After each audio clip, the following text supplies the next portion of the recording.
Alright you guys, I feel like it's been a minute since I've created a proper tutorial for you guys. So I'm gonna make an easy to follow tutorial for you as I create a commission. One of my neighbors wanted this home sign redone with 3D flowers. We are going to do something similar to these flowers and this branch on this piece right here. In today's tutorial, you are going to need this paint. You're going to need a piping bag. You're going to need a GG Cakcraft 101 piping tip. You're going to need a pair of scissors. You will need you're going to need some paper towels as well. Grab a piping nail and some acetate. If you are creating a canvas painting instead of creating a sign like I am, you will need, this is a 10 by 10, sorry, this is an 8 by 8 canvas, and I think that fits it nicely.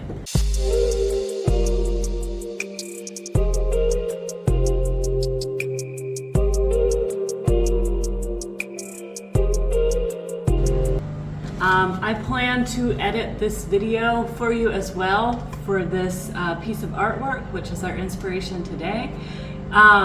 And then that will be an easy DIY piece for beginners. I just haven't gotten around to it yet because my hard drive broke and I can't access the files that are on it yet. So that easy DIY video is not going to come out anytime soon, I believe. But today I'm going to teach you how to make these super thin, super delicate apple blossoms. And I'm going to talk a little bit about my piping tip that is crucial for this type of flower. I have not actually spoken about them before because I was going to do a product review. And once again, that content is on my broken hard drive. So I am going to talk a little bit about the one tip that I'm using today.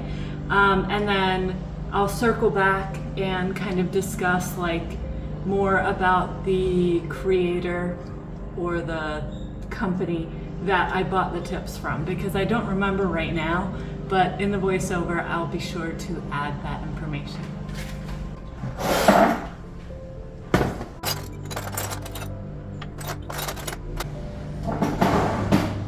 Last year when I was on Pinterest, I found a specific brand and it's called GG Cakcraft. And I noticed that, hold on, I don't know if you can see, but I noticed that I couldn't find these on Amazon. So I actually had to reach out to the brand. And I remember it was really tricky to buy because sometimes when you live overseas, your state won't pop up because we are technically APO, which is Armed Pacific, I forget what the O is, but normally where your state pops up, like Maryland, a lot of places don't have included all the PO boxes for the armed forces in other countries, which is me. So I actually had to reach out to her and I had to speak to her, and she was like, oh, okay, well I can just send it to you directly, but I'd already sent it to my mother-in-law and asked her to send it to me. So it was like this whole thing. But if you're in the States, you should be able to access these just fine. And like I said, that lady was super sweet and she was like, don't even worry about it. I emailed her and told her the problems I was having. And she was like, I totally understand. I can help you buy them. I thought that was just really, really nice of her. So I do want to put that out there. She's a wonderful person. But the thing that makes these so unique, here we have a 101 and 102. For reference, I want to show you a 104 next to it. Do you see how much skinnier this one is?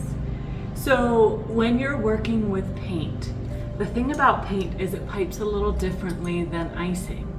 And this means that the thinner your piping tip is, the nicer and cleaner your petals are going to be. So I thought correctly that, oh my gosh, these are gonna change my piping skills forever because I'm going to be able to make skinnier petals and actually make them look more delicate. I did, it works. So today we are going to be using a tip number 102. No, we're gonna use a tip number 101. You see that? It's slightly bigger on the bottom than it is on the top, just very slightly. And you can see this one, it's almost the same the whole way across. So I'm just going to pull up my reference photo over here. The paint we're going to be using today is a heavy textured acrylic paint from Gaffrey Art Materials in titanium white. And we are going to add, I'll pop the picture up on the screen instead of showing you this screen. We are going to use a little bit of pink. Now this is going to be a warm pink, not a cool pink. So I'm going to have to play around with mixing things a little bit just so I can make sure I get the right blend. And then I think after the flowers are dry, I may go in with a paintbrush and add a little bit more shading so I can really get a nice blend and up through each petal instead of across each petal. Because when you're piping, you can go across, but you can't decide like to have spots of paint. I know this is too in-depth for this tutorial, so that's something to discuss later.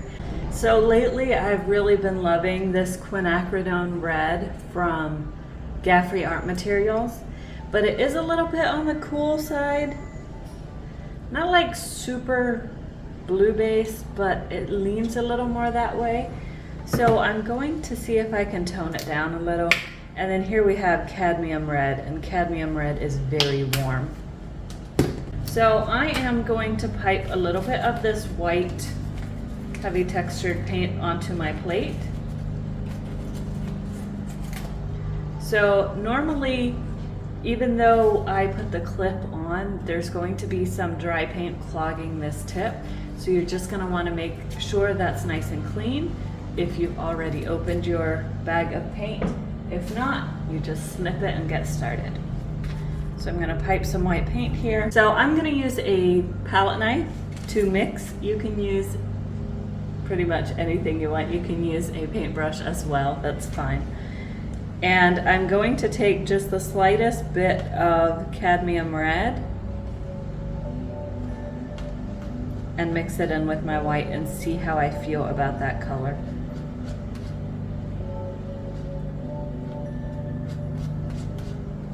I think that looks beautiful, so I think I'm gonna stick with that.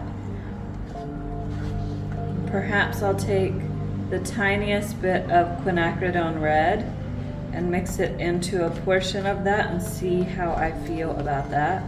Perhaps I will do some light marbling. Yeah, let's add just a little bit of the quinacridone red.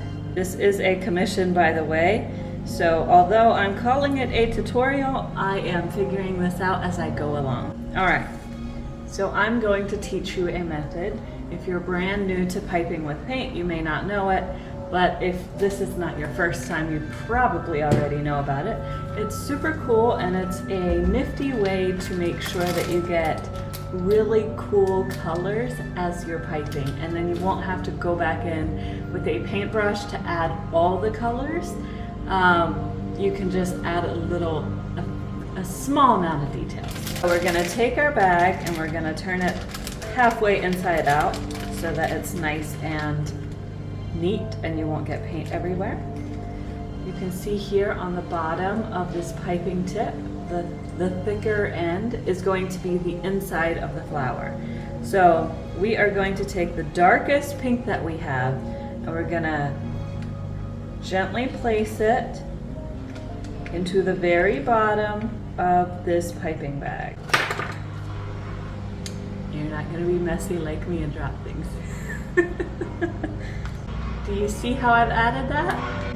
Then we're gonna take our other pink, we're gonna do it like a gradual gradient, and we're gonna place it right along the edge here on both sides, okay? want to stay below halfway up the bag. You don't quite want to be on that halfway mark. I think it's best if you use 1/3 of the color in here, and then 2/3 is going to be the white against the top portion. And the rest is going to be filled up with white. And I think I might have too much paint in here already because I only need 7 flowers. So you might want to do just a little bit less than I am.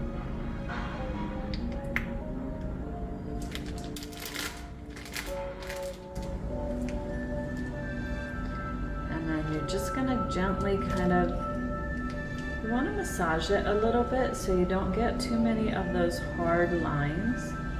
The harsh lines kind of, I don't always love them. I want more of a color melt. So you can just kind of play around with it until you're feeling good about the amount. All right. And then we're just gonna pipe onto our plate here so that we can test it and see what we've got. And don't be alarmed if only white comes out at first. Just keep piping a little bit. You might have to reuse some of this paint. But once you're good with the, I'm sorry, let me turn this around. So you can kind of see it came through a little bit right for the center of the flower. If you're really conscientious about saving your paint and making sure that you don't overuse or waste anything, you can just pop that back into the back of your bag. As for the piping, as for the palette knife, we're going to put that in water. We're done with this. And then we're going to grab a piping nail and some acetate. You are also going to need those for this tutorial. It doesn't really matter which piping nail you prefer to use. I'm going to use the smaller one. And then I will be reusing acetate sheets that I've used in other flowers. You can see here I'm being very neat and organized this time. This is where I'm placing all of my flowers as I pipe them. Please pipe a little dot of paint on the back of your acetate and then squish it onto your piping nail. And we are going to make 5 petal flowers. Gently pipe as you're turning your nail and leave a little space right in the middle. If you're concerned about your paint tip drying up, please set it in water for a little bit. It's very thin, so you don't want to have any clogs. Add your painting tip in water. Please wipe it off so it's nice and dry.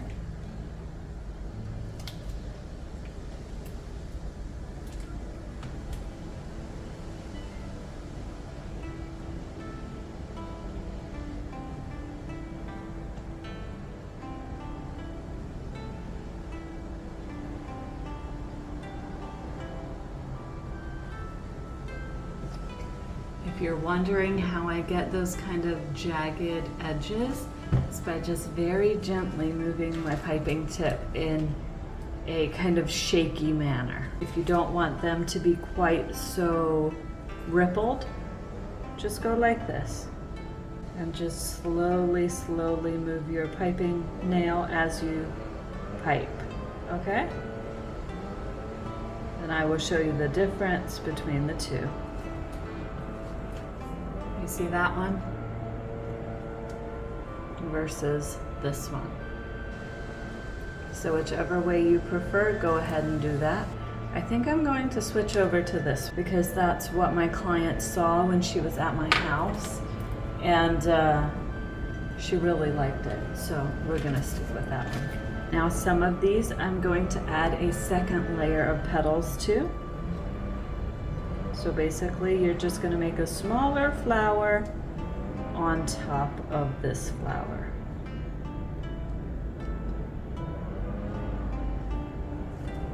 See that? Isn't that pretty?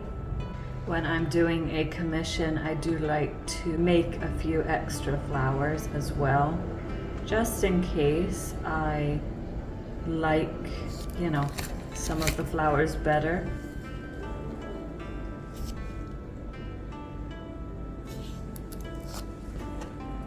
I think I will just keep making some for my next collection, which is coming up. So I'm really excited for that, and I really am loving this color melt.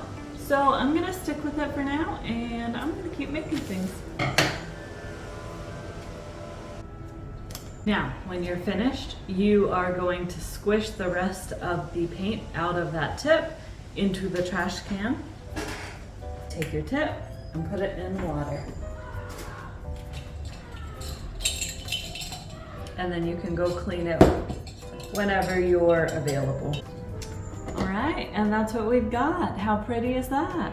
Now that these flowers are dry, it is time for us to go in and add some of that colorful center I was talking about. So you don't normally need to pipe it in, but I was just piping it because it seemed easy today.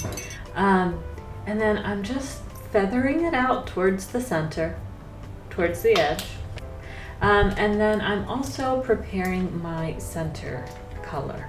So we're going in with a very chartreuse type of green, because in the spring you see a lot of chartreuse, as the new grass is that color. All types of new leaves are that color. So I really wanted to use that to brighten those centers right up. And I am using one of my favorite tips ever. This is tip number 13 from Wilton. You can see here we have the sign from my client. Now she already painted it. She only wanted me to add the flowers. I'm planning to use 1, 2, 3, 4, 5, 6, 7 flowers, but I think I end up using 8, maybe 9 by the end. And then I also mixed my paint so it kind of sort of matches what she gave me, and I'm very proud of that color match. I think it looks super cool. If you want to make things easier for yourself, absolutely get a rotating cake stand. It is one of the most vital parts of my process. I really enjoy it. I use a mix of black and brown to create my tree trunk and my branches. And then I basically just went into artist mode. And this is where it takes me forever, and it takes a long time to edit in between each of these action shots, because I stand there and I position and I reposition and I imagine, okay, what would this look like here? It takes me a really long time, so I cut this down for you guys. And then I just kind of go between my 3 elements: branches, leaves, and flowers. And I decide, okay, where in the space should I add something next? Because at this point it was looking a little tight, and I wanted it to look a little looser, a little more airy, and things like that. And I'm really proud of what I did. You can see I'm sitting here, I'm thinking, going, wait, what can I do to fix this? Because it just wasn't giving me what I wanted it to do, you know? I really wanted it to look so fascinating and inviting. And this is where I figured out, oh my gosh, let me do this stamping method. And so instead of making big leaves each time, I was just stamping. That's super cool, man. Can I tell you something cool? Sure. So I put it together, and then before I added all these little stamped leaves, the leaves kept coming out too big because I cut the holes a little too big. But I really knew I needed something to like fluff it out. So I started stamping these in. Look how much like looser it looks. Now it just looks like the wind is just blowing through, and it's really making it come alive. Dude, I'm so proud of myself. So good, man. Thank you. I just did the flowers. Look at the inner flower versus this one, because she wanted a different shade, but I brought like that deep red and pulled it towards the outside. It was my star tip for the middle. I just made it come to life. I'm so proud of it. That's really super impressive, man. Yeah. So cool. Thank you, thank you. I think it turned out really cool. Do you want to see it? Look at that. I'm really proud of it. I think it turned out really, really cool. And she had this kind of army green in the background. And so I pulled that into my greenery as well. I hope you guys love this video. Thank you for watching. Before you go, I still have a few more pictures for you. If you stay all the way to the end, I'll show you some Japan pictures. I was so proud of how this turned out. Look at that adorable little strawberry bus stop. And we went on a super cool river cruise. We went and saw some peach blossoms and they looked amazing. And I always take a good picture and I'm never annoyed when my husband's taking pictures, LOL. But look how pretty it was. There were 3 colors. And this ice cream was cute but not delicious. The wisteria here was glorious. Okay, bye. Thanks for watching.